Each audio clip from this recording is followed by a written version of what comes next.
Hello friends, मैं शालिनी गुप्ता आज फिर हाज़िर हूँ आपके सामने एक नए वीडियो के साथ। और आज हम पढ़ेंगे gene Piaget theory of cognitive development part 2। ठीक है, तो इसमें हम लोग देखेंगे कि जीन पियाजे जी ने कॉग्निटिव डेवलपमेंट की कौन कौन सी अवस्थाएं बताई गई हैं जो बच्चों के डेवलपमेंट में, हर बच्चे के डेवलपमेंट में सहायक होती हैं। ठीक है, तो फिर शुरू करते हैं हम लोग। जीन पियाजे theories of cognitive development suggest that children move through 4 different stages of intellectual development which reflect the increasing sophistication of children's thought। मतलब जीन पियाजे जी ने कॉग्निटिव डेवलपमेंट की जो थ्योरी सजेस्ट करी थी, उन्होंने ये बताया कि हर बच्चा अपने इंटेलेक्चुअल डेवलपमेंट की 4 डिफरेंट स्टेजेस से गुजरता है, जिससे कि हर स्टेज में उसका जो सोचने का तरीका है वो थोड़ा सा जटिल होता जाता है और पहली स्टेज से थोड़ा सा अलग होता है। Each children goes through the stages in the same order and child development is determined by biological maturation and interaction with the environment.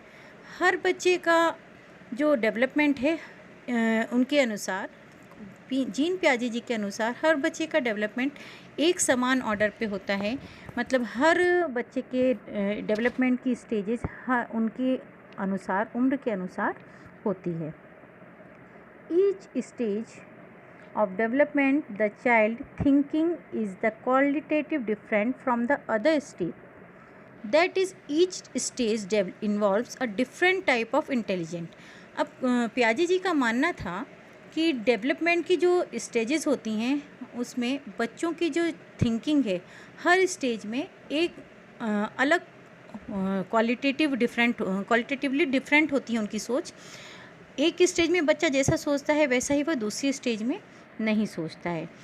उसकी जो इंटेलिजेंस है उसका हर स्टेज में टाइप थोड़ा सा चेंज हो जाता है, हर स्टेज में उसका टाइप इंटेलिजेंस का थोड़ा सा इंक्रीज़ होता है।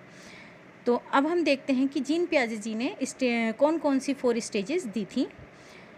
तो ये आप जो चार्ट देख रहे हैं, इस चार्ट में आपको दिखाया गया है कि स्टेजेस हैं, कौन सी स्टेज किस एज में आती है और उसका क्या गोल रहता है। तो फर्स्ट स्टेज है आपकी sensory motor stage.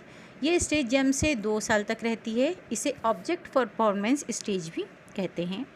Second stage है आपकी प्री ऑपरेशनल स्टेज, ये 2 से 7 साल तक रहती है, इसको ओल्ड सिंबॉलिक थॉट स्टेज कहते हैं। थर्ड स्टेज है कॉन्क्रीट ऑपरेशनल स्टेज, ये 7 से 11 साल तक रहती है, इसको लॉजिकल थॉट स्टेज कहते हैं। एंड फोर्थ है आपकी फॉर्मल ऑपरेशनल स्टेज, ये एडोलेसेंस पीरियड से एडल्टहुड तक रहती है, इसको साइंटिफिक रीजनिंग स्टेज भी कहते हैं। अब ये आप बहुत अच्छे से ध्यान रखेंगे, क्योंकि ये जो चार्ट है अगर आपने ये याद कर लिया तो आपको जितने भी टीजीटीज़ के एग्ज़ाम होते हैं उन सभी में ये बहुत काम आएंगे, इसलिए ये चार्ट आप बहुत अच्छे से ध्यान रखें। ठीक है, फिर नेक्स्ट अब हम लोग इसको डिटेल में पढ़ते हैं। फर्स्ट है आपकी सेंसरी मोटर स्टेज, जो कि आपकी जन्म से 2 साल की अवस्था तक रहती है।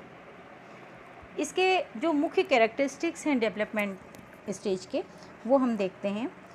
इस स्टेज में बच्चे को जो संज्ञानात्मक विकास है वो होता है। यह अवस्था जन्म से 2 वर्षों तक चलती है। इस अवस्था में बच्चा एक वस्तु को दूसरी वस्तु से अलग अलग करने लगता है, उसके व्यवहारों और वातावरण पर पड़ने वाले प्रभावों के बीच में वो संबंध बनाना सीख लेता है। बच्चे में ये इतना समझ आ जाती है कि वो ये समझता है कि आग को छूने से हाथ जल सकता है या बर्तन को हिलाने से आवाज़ होगी। तो उसमें ये ध्यान आ जाता है कि किस समय पर क्या होता है, अर्थ समझने लगता है, वो स्थान समझने लगता है, उसमें अर्थ और स्थान को समझने की योग्यता विकसित हो जाती है ना। अब वो ये समझता है कि कोई भी जो चीज़ है उसका अस्तित्व होता है, लेकिन अभी वो ये नहीं समझता है कि आँखों से ओझल हो जाने के बाद भी उसका अस्तित्व रहेगा।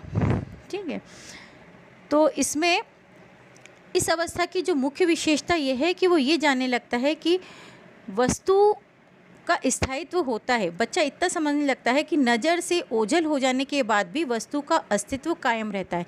मतलब जब बच्चा 6 से 8 महीने का होता है तब तक उसमें ऑब्जेक्ट परफॉर्मेंस की जो क्वालिटी है वो डेवलप नहीं हो पाती है। लेकिन जब बच्चा धीरे धीरे बड़ा होता है, मतलब अब क्या होगा, 1 से 2 साल का हो जाता है बच्चा, तब वो उसमें ऑब्जेक्ट परफॉर्मेंस की जो क्वालिटी है वो विकसित हो जाती है।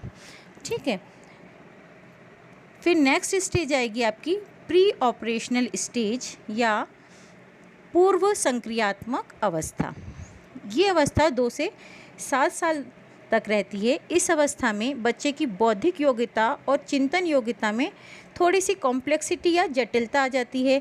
अब वह भाषा का उपयोग करने लगता है, वस्तुओं को शब्दों या इमोजीज़ की सहायता से या इमेजेस की सहायता से प्रस्तुत करने के योग्य बन जाता है। उसकी जो इंटेलेक्चुअल एबिलिटी है लेकिन अभी उसी तक सीमित रहती है। वो सिर्फ अपने बारे में ही सोचता है, उसे दूसरों के संबंध में चिंतन करने में या थिंक आउट करने में कठिनाई होती है। उसमें इतनी कैपेसिटी आ जाती है कि वो एक विशेषता के आधार पर या एक गुण के आधार पर वस्तुओं को वर्गों में विभाजित करने लगता है।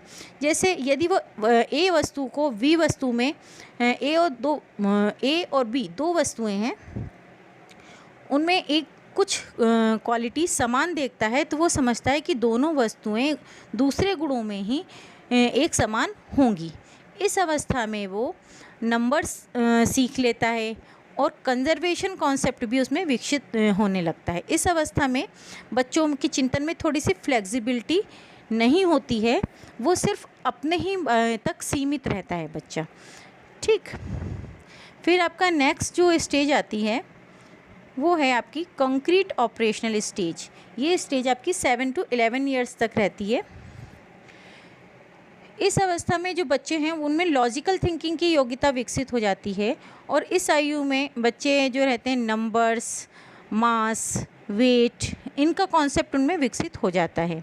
उनमें रिलेशंस के कॉन्सेप्ट भी विकसित हो जाते हैं। वो समझने लगते हैं कि एक दूसरे का किस तरह क्या संबंध है। वो ताऊ, चाचा, चाची, मामा, मौसी, इस तरह के संबंधों को पहचानने लगता है।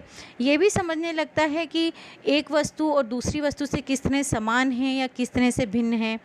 वो 2 अवस्थाओं के बीच में थिंक आउट करने लगता है। बच्चों में चिंतन की योग्यता विकसित हो जाती है।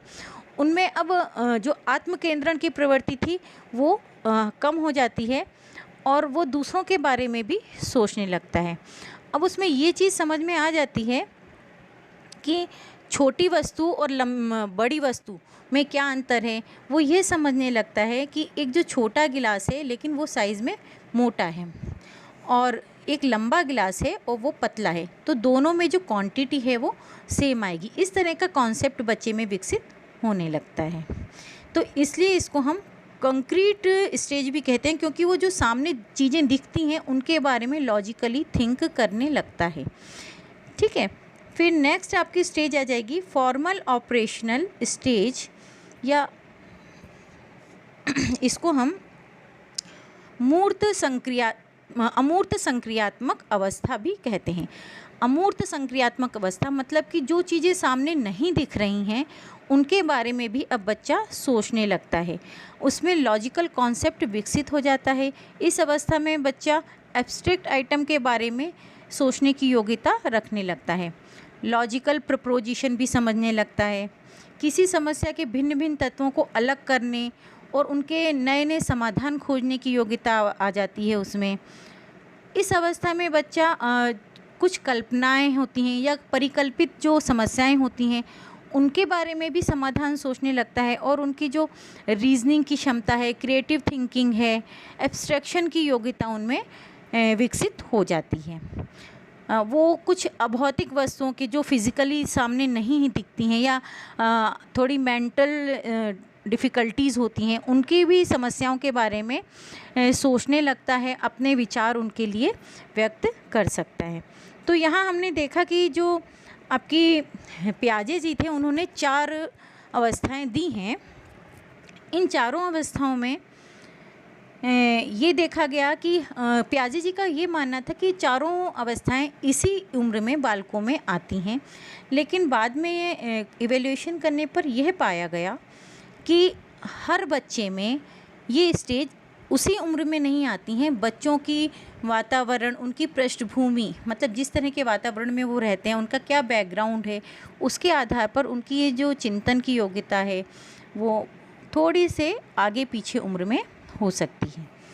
ठीक है, तो आई होप आप लोगों को मेरा ये वीडियो अच्छा लगा होगा और समझ में आया होगा, और मिलते हैं नए वीडियो में। तब तक के लिए गुड बाय।